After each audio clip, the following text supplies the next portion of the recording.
This isn't a pep talk, it's a system override.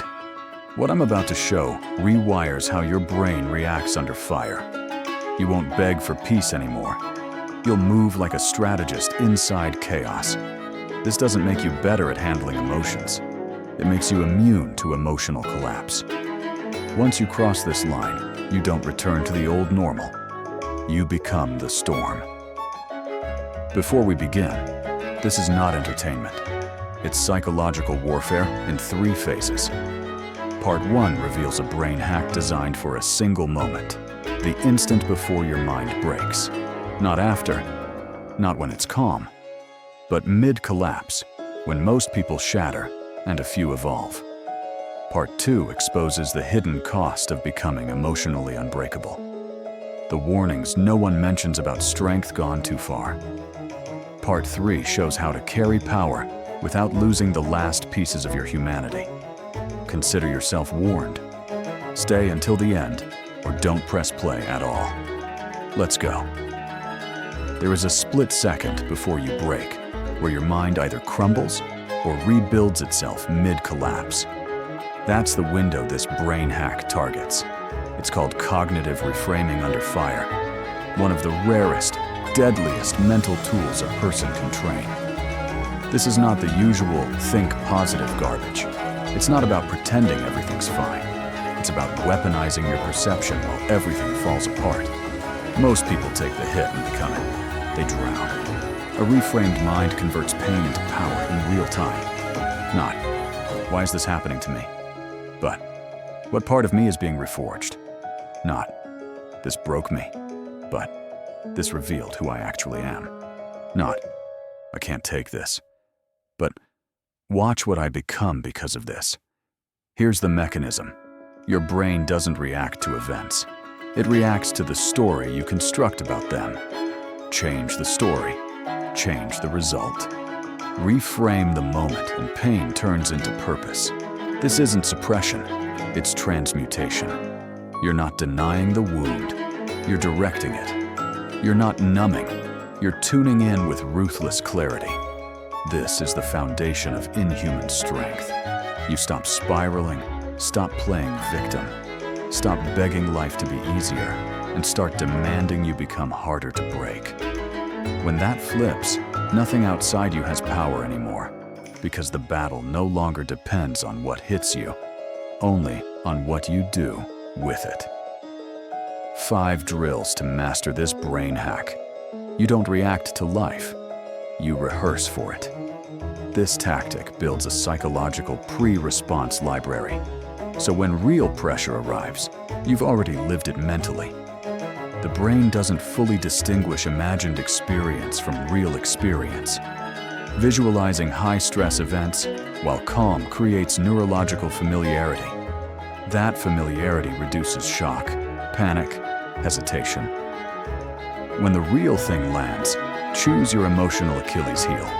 Public failure, rejection from someone you respect, betrayal by someone you trust. Then step into your strongest version. Visualize them facing that moment. What is their posture? What are their internal words? What emotion do they permit? What do they override? You're training your emotional immune system. When pain hits, you don't break, you activate. We don't prepare for the battle. We become it before it happens. You're triggered. You pause. No response. No action. Not weakness. Study. You choose delayed domination over instant reaction. Reacting emotionally hands power to the moment. This drill routes behavior away from the limbic system, emotion center, to the prefrontal cortex, the decision-making center. You create an internal gap between stimulus and response, and that's where control sits. Pick 3 micro-moments each day. An interruption, a coworker's disrespect, a loved one's disappointment. In those moments, no flinch, no defense, no expression, only silent awareness. Take mental notes, emotional, tactical, and respond hours later. Calm, calculated, surgical. The result? emotional invisibility, and psychological intimidation. Unpredictability is dominance. Words here aren't affirmations, they're commands. You don't voice them to feel good. You program your core OS under duress. Repetition wires belief, especially paired with adversity. When you repeat a phrase during stress, your brain links it to survival. Eventually, that phrase triggers power, not panic. Pick one line. Repeat it when tired, anxious, disrespected, rejected. No emotion controls me. Pain sharpens me. I am not reacting. I am rewriting. Over time, the phrase becomes instinct. Instinct beats thought. Impulse is emotional sabotage in disguise. Tactical delay rewires decision-making by forcing your brain to wait until emotion cools. Strong emotion clouds executive function. Waiting 24 hours lets your brain recalibrate, so decisions come from strategy, not chemistry. Whenever you want to fire off a rage text, quit something in a panic, make a dramatic exit, or surrender to pride, do not act. Document. Let time clear the fog, then strike or walk with total clarity. What it builds: command over time, impulse control, a psychological power others sense but can't name. Choose one emotion you've been feeding like a god. Cut it off. No expression, no indulgence, no justification. Denial, cold and clear. Overindulged emotions become parasites. You think you feel them, but they're feeding on you. Fast to expose the addiction. Reclaim sovereignty. Pick the one that owns you. Guilt, insecurity, anger, validation, hunger. And fast from it for 7 days. When it rises, observe it. Deny it. Don't act on it. Don't feed it. Don't rationalize. Journal what it demands, then do the opposite. By day 7, you'll see it wasn't part of your power. It was consuming your power. Now you own it, or it dies. You're not broken. You're running outdated software. What if your intelligence could be sharpened, reprogrammed into something cold, efficient, unshakable? Your manipulation refashioned into a weapon of silent dominance. That's the purpose of Whisper Secret. Ruthless intelligence and manipulation. Inside this mind-altering book, you'll discover the Mind Fortress technique for unshakable control in chaos. Mental manipulation mastery to bend conversations, perception, and people. Neuroessentialism, the intelligence upgrade that kills emotional interference. The final transcendence, where your mind moves beyond human conditioning. They taught you to be emotional, to reflexively react. That ends now. Become dangerously intelligent. Read it now. If you want the full system, grab my Doctrine of Power ebook, a tactical manual for men who are done settling. This isn't a general self-help booklet. It's positioned as strictly for men who want to master life and refuses to coddle the undecided. Copies are being snapped up fast. For a limited window, I've bundled in exclusive drills and a raw checklist that I won't release anywhere else. If you hesitate, you'll miss the launch bonuses. And once they're gone, they're gone. Get it in your hands now. It's formatted to use immediately. Links in the description and in my bio. Don't watch this and walk away. This is the thing that separates those who talk about power from those who own it. This is mental combat conditioning. Every drill carves a new identity under pressure. One that doesn't beg for emotional safety, but builds clarity inside chaos. You're not training to survive storms. You're training to build them and walk through others like wind. You're reclaiming the throne inside your mind, not leasing it to trauma, not renting it to habit, not handing it to other people's approval. Inhuman strength doesn't come from feeling less. It comes from owning what you feel. The first casualty of extreme resilience is memory. The stronger you get, the easier it is to dismiss past pain. You forget how much it hurt. You forget the cost of surviving. You forget what it was like to be soft. and still breathing. That forgetfulness breeds blind spots in empathy, leadership, relationships. You stop relating and start judging. You see someone breaking down and think, why can't they just get up? But you've forgotten crawling.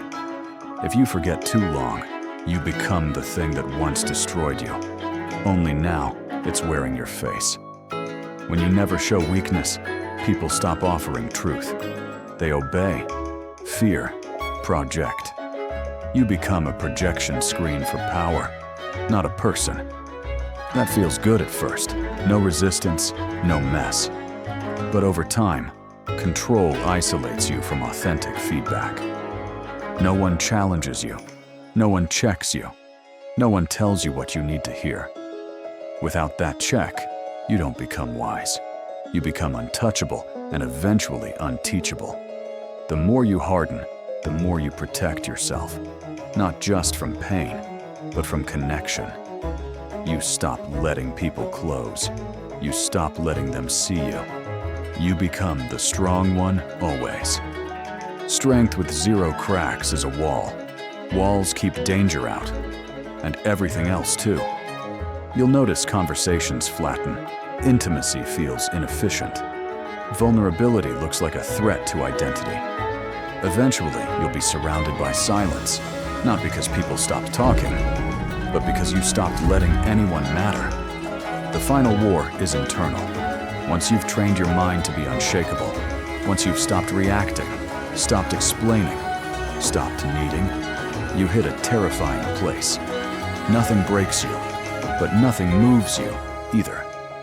You've built walls so high, even you can't hear your own soul echoing inside. That's where the next phase begins. Real mastery isn't just surviving pressure.